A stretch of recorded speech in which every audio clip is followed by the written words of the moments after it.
yang mesti kita lihat adalah USD ini kan mesti kita lihat juga dari sosok The Fed-nya, kan begitu. Iya. Kalau misal kata The Fed bisa melakukan intervensi, tentu USD juga tidak akan mengalami kenaikan.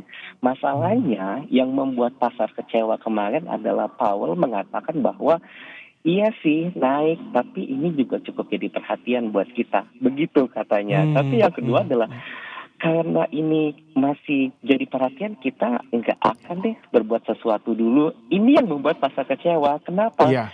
Di Iya. Indonesia, di Australia, di Jepang, semua central bank itu bersiap untuk melakukan intervensi, untuk menjaga imbal hasilnya. Nah, impact-nya sebetulnya apa sih, Mas Erwin? Kalau misal kata imbal hasil sun kita mengalami kenaikan, dan itu sudah pasti mengalami kenaikan untuk mengkompensasi kenaikan US Treasury seperti itu, bahwa nomor satu adalah ada potensi capital outflow yang berpotensi keluar lebih besar dari pasar kita. Nah, Mas Erwin bisa lihat dulu mungkin dominasi bond holdernya asing dalam sunnya kita itu sangat besar, mungkin rentang 40 sampai dengan 45%. Tapi saat ini Mas Erwin, sejak kejadian corona kemarin itu turun terus menjadi 30%, dan sampai dengan saat ini posisi asing berada di 24%, hampir ke 23%.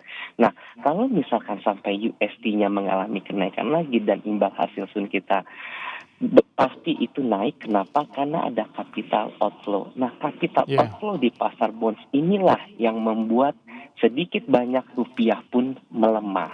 Nah, kalau itu nomor satu. Yang nomor dua, karena imbal hasil sun kita mengalami kenaikan, sudah pasti potensi penerbitan obligasi korporasi pun juga akan mengalami penundaan, Mas Erwin. Loh, kok gitu, Mas? Kenapa?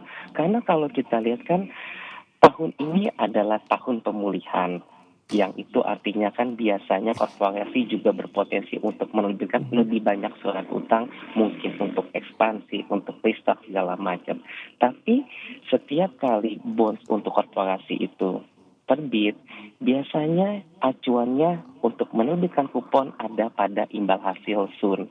Jadi kalau imbal hasil sunnya tinggi, otomatis kupon yang mesti dikompensasikan pun juga pasti harus lebih tinggi. Nah, ini yang membuat bonds khususnya korporasi kita itu berpotensi untuk tertahan penerbitannya, Mas Erwin. Seperti itu. Outflow yang terjadi beberapa hari terakhir ini kalau kita coba kait-kaitkan dengan fenomena US Treasury yield beserta pergerakannya, potensi untuk berlanjutnya seperti apa, Mas Niko, untuk potensi lanjutan dari balik kampungnya para pelaku pasar global atau investor global ini? Kemarin kita sempat presentasikan, Mas, The Americans balik kampung, katanya seperti itu. Ya. Jadi memang sebetulnya kalau kita lihat balik kampung mungkin saja, Mas Erwin. Kenapa? Karena kan kalau kita lihat ekonomi US sudah mulai pulih, tapi kita belum. Kita masih jauh dari kata pulih, meskipun kita pelan-pelan sudah mulai move on gitu ya kan ya, bangkit. Nah, tapi yang mesti kita lihat dari pihak US adalah satu, adanya dorongan stimulus sebesar itu. Yang kedua, adanya percepatan distribusi vaksin. Nah, ini yang membuat ekonomi akan semakin kian yakin. Kalaupun kita lihat sebetulnya The Fed juga sudah mengatakan bahwa kami akan tetap menahan tingkat suku bunga setidaknya sampai 2022. Tapi kalau The Fed tidak melakukan mengintervensi US Treasury-nya, tetap saja imbal hasilnya pasti akan mengalami kenaikan, Mas Erwin. Jadi semuanya kembali lagi kepada The Fed. Kalau The Fed bisa mengatakan bahwa iya tetap kita akan jaga kok sebetulnya USD-nya. Nah, itu akan membuat pelaku pasar agak lebih tenang, agak lebih calm sebetulnya. Install aplikasi kami CNBC Indonesia di Google Play Store dan App Store untuk mengikuti perkembangan terkini berita bisnis dan ekonomi.